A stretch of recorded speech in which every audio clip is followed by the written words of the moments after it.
U.S. Constitution, written by David L. Dreher. Historic meeting. In the summer of 1787, a group of delegates gathered in Philadelphia. The task was to create a constitution for the recently established United States of America. The group included leading figures such as George Washington, Benjamin Franklin, and James Madison, the main author of the Constitution.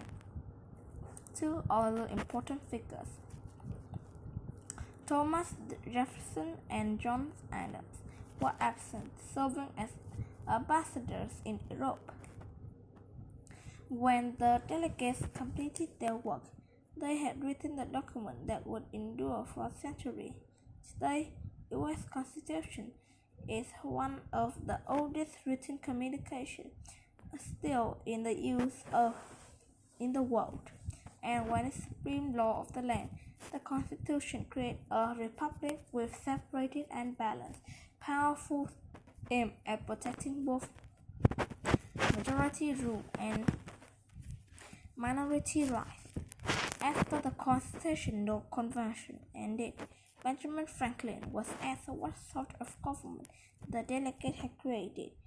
Acknowledging the new nation might be fragile, he replied, "A republic, if you know you can keep it." The need for a constitution.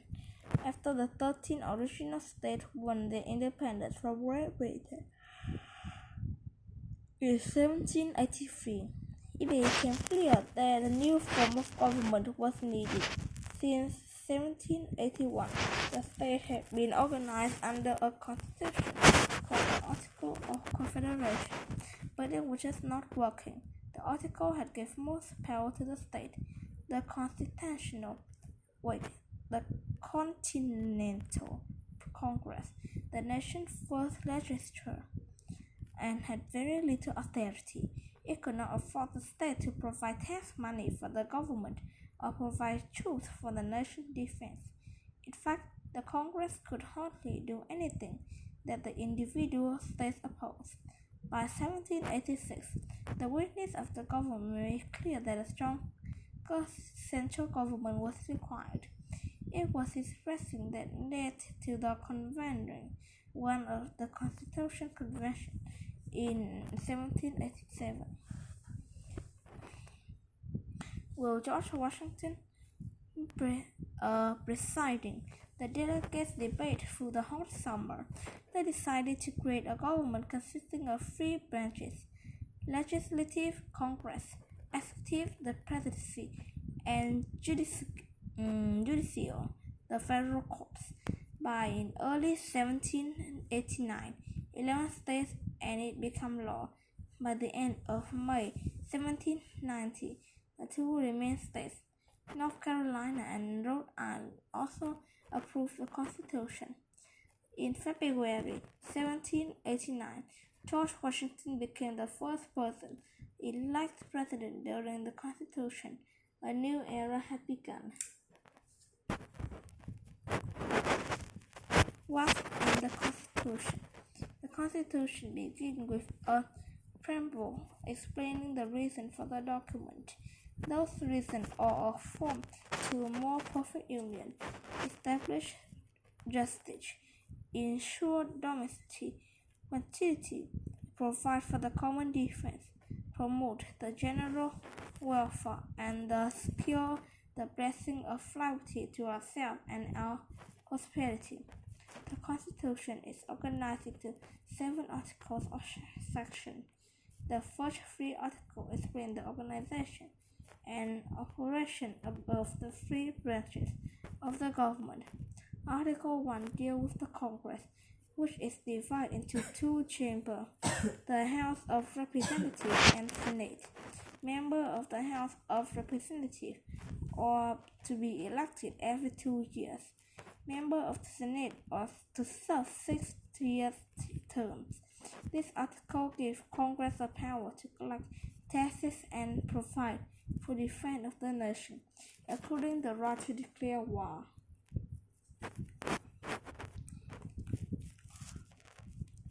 Article 2 concerned of the presidency. The Constitution grants the president certain powers, including serving as commander-in-chief or armed forces. To be eligible for presidency, the Constitution specifies a person must be a natural-born citizen at least 35 years old. The election of the president is to be done by people called the electors. This requirement became the basis for later and electoral college. This system was used today, though it was combined with a popular vote.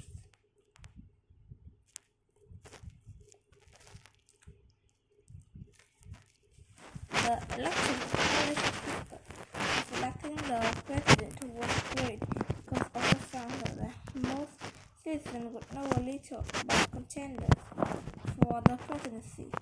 In the days before polls, trains, automobiles, candidates with voters, newspapers were the main source of information for citizens who were not fortunate enough to hear candidates speak in person. There was also another important reason for the electoral college system. The founder was suspicious of direct votes by the people, which some of them equated to mob rule. Thus, this task of the electing president and vice president would be given to the presumably more knowledge and level-headed elector chosen within each state. Article 3 established the federal court system. It states that the judiciary includes a system of lower-level courts and Supreme Court. The Supreme Court serves as the final decision maker in federal legal cases. The remaining articles deal with relationship among the states. The procedures for amending the Constitution, national debt and treaty, and the procedure for ratifying the Constitution. The Constitution embodies various ideas aimed at establishing a properly functioning government and just a society.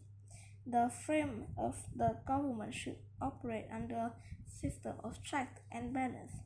This system limits the power of each branch of government to keep it from dominating other branches. A major concern of the state was that federal government would have too much power. The issue of states' rights was extremely important to them. The power between the federal government and states. The protection of individual citizens is enshrined in the Constitution and amendment. It states that no person accused of crime will be deprived of life, liberty, or property without due process of law. It gives people accused of crime right to the trial by an impartial jury. It further forbids the excessive bail and cruel and unusual punishment. The Constitution also protects free speech and other liberties. A living document. The ability to stay amend in the Constitution has made a living document. It changes with the time and with the changing needs of American society.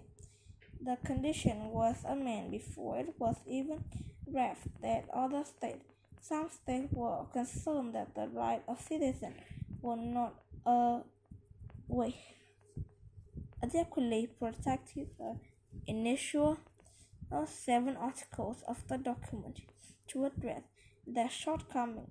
James Madison wrote a list of proposed amendments.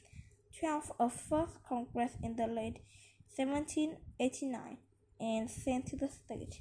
10 of the states becomes part of the Constitution.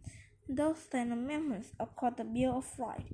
Most important addition to the Constitution is the First Amendment. It requires freedom of speech and religion, freedom of the press, and the right to people peacefully assemble. Other important protections for citizens are included in the 4th, 5th, and 6th Amendments. The 4th Amendment safeguards people from the unreasonable search of their home. The 5th and 6th Amendment provide protection for people accused of crime. The 10th Amendment states that any power not granted specify the federal government or reserved for the state. This provision is the reason to many laws, such as those for public education and state taxes, vary from one state to another. Over the years, 17 more amendments have become part of the Constitution. Among those amendments are one of abolishing slavery, granting African American and the woman to the vote, the establishment of the federal income tax. Only one amendment had ever been repealed. In 1933, the 12th First Amendment repealed the 18th Amendment, and that amendment adopted in 1919 prohibit the manufacture, sale, or transport of alcoholic beverage. It ushered in an era known as Prohibition. The legacy of the Constitution. The U.S. Constitution has served as a model for many other constitutions around the world, but the Constitution is not flawed. One of its major shortcomings is that it preserves the institution of slavery. Slavery was finally abolished after the Civil War for the amendment process. There have been other criticisms as well. Many people have argued that giving every state 2 votes in the Senate is unfair. They say it reflects what we merit of their number of citizens. Another criticism centers on the Electoral College. To win a presidential election, a candidate must win a majority of the statistical votes. This system of electing a president makes it possible for a candidate to win the popular vote but lose the election. That has happened 5 times in the presidential election, including the election of 2000 and 2016.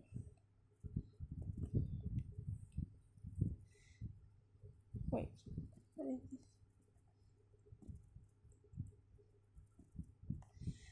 The framers of the Constitution did the best they could under the circumstances. They produced a document that, even with its imperfections, had endured for well over 200 years. Today, the Constitution continues to define how the national government is organized and how it functions. When it falls short of fully meeting the needs of modern society, the amendment process provides a tool for updating it. This living document will hopefully guide the United States for centuries to come.